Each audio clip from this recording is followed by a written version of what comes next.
In this episode, book blogger reviewer Stuart Allen spoke about the novel Undiscovered and his passion for book reading. Undiscovered is longlisted for International Booker Prize 2024. Stuart Allen lives in Chesterfield near the Peak District in UK. He works for the NHS to support patients with learning disabilities in the community to avoid going into hospital. He started his blog Winston'sdad 14 years ago.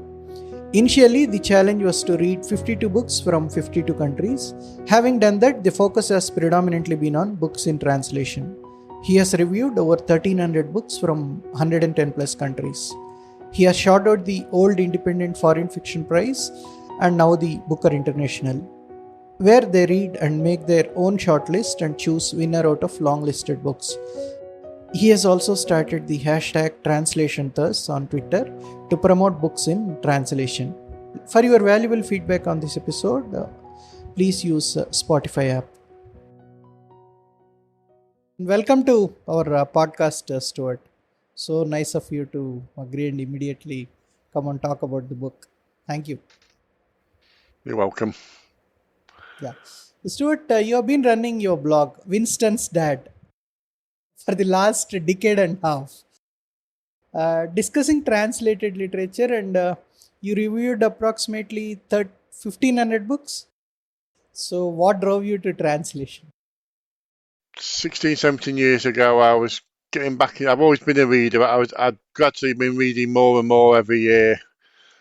And Twitter had just started, and I'd fallen in with a lot of bookish people and readers, and I've always been drawn to sort of German literature and French literature when I was younger.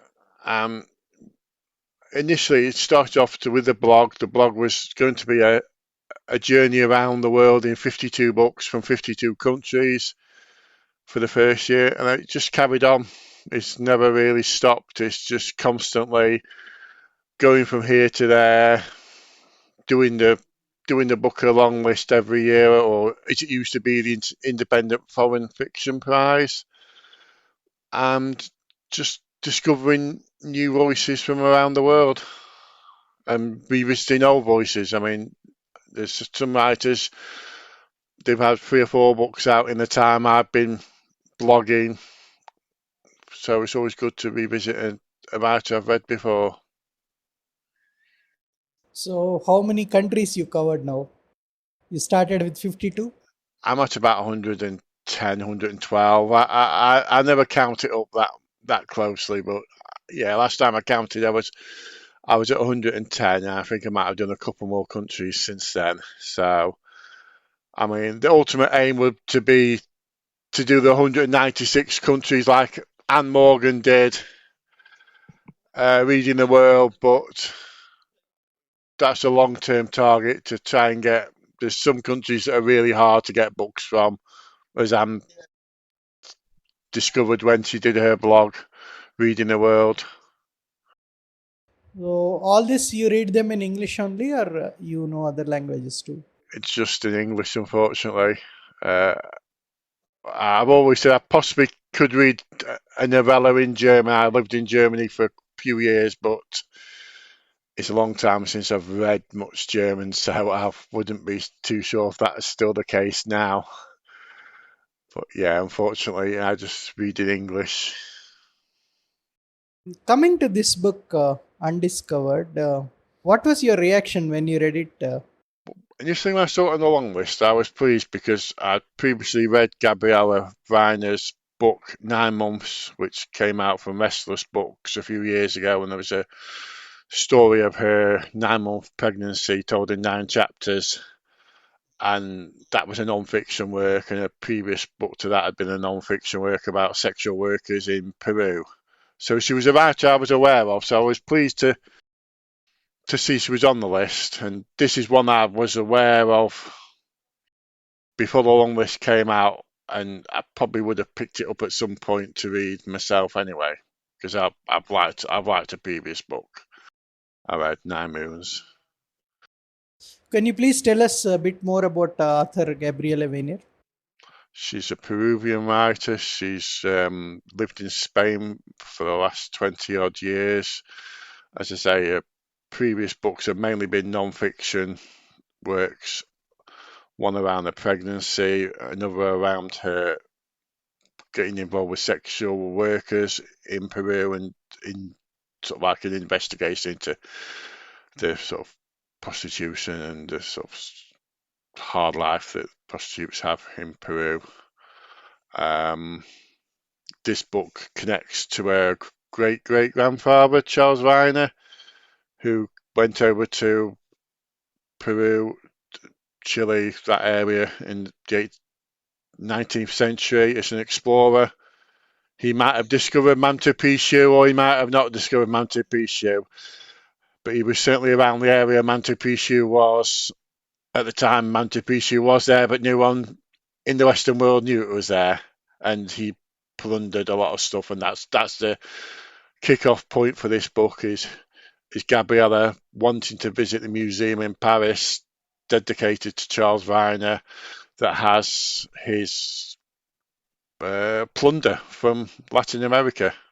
Now, interestingly, this has two parallel threads, this novel. One is the destruction of ancient culture by colonized societies, like you mentioned, her great grandfather. And the other thread is the protagonist's conflicted sexual life. How do you see these woven into a single story? When you put this question, I thought, oh, I missed it on my review. And our relationship's a bit like when you get into a relationship, it's about give and take, isn't it? It's about, and maybe it's a bit like being a conquistador and going to the foreign land, and relationships are a bit like, I could see the parallels of what's left after a relationship, and maybe the plunder is a sort of metaphor for the sort of heartbreak of a broken relationship, and the sort of adventure. And Charles Viner being in Peru is sort of maybe sort of about being in a relationship, and the amazement of a relationship, and if that makes sense. That's the parallel I saw. Is sort of, yeah. Sometimes relationships can be a bit like colonization, getting to know each other, and what's left when a relationship breaks up is maybe like the plunder you brought back with you. The statues, the things, the memento mori of what's happened after a relation. Now, when it comes to the translation, Julia Sanchez, this is the second time in successive years that she has been longlisted. Last year by that one is Baltasar's book, the short stories, Balthazar collection of books, shorts. yeah. Yeah, right. Now, what do you think of translation in this book? How do you? What are your comments on translation? I think as a translator, she likes to pick strong female voices to translate, and she does them really well. I think Eva Balasar and Gabrielle Viner are both strong female voices, and as a translator, that seems to be something she's really good at, getting into English well.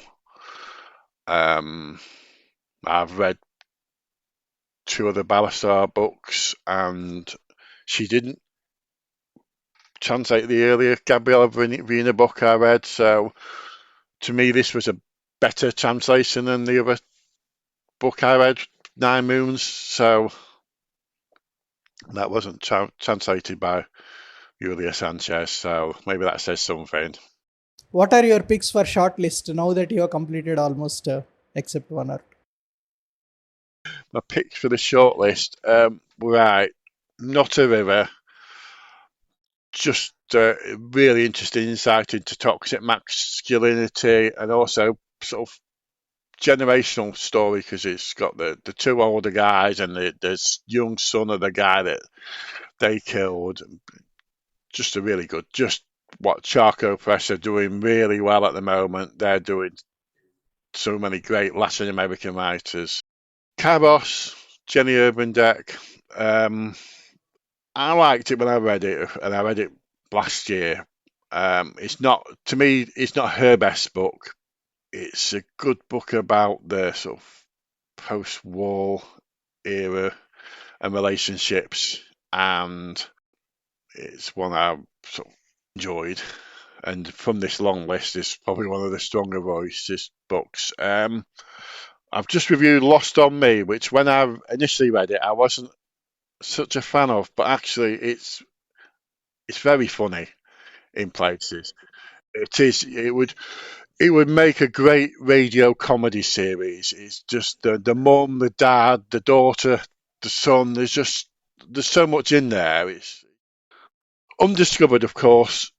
That's that's one of my favourites from the long list.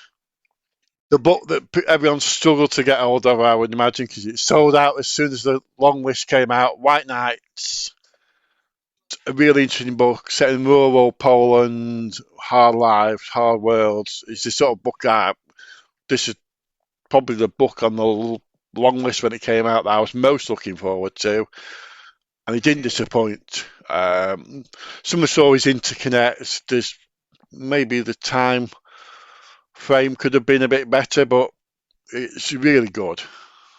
Now, for the sixth one, I'm really struggling. I've not read it, but I had read 100 pages last year and put it down and never got back to it.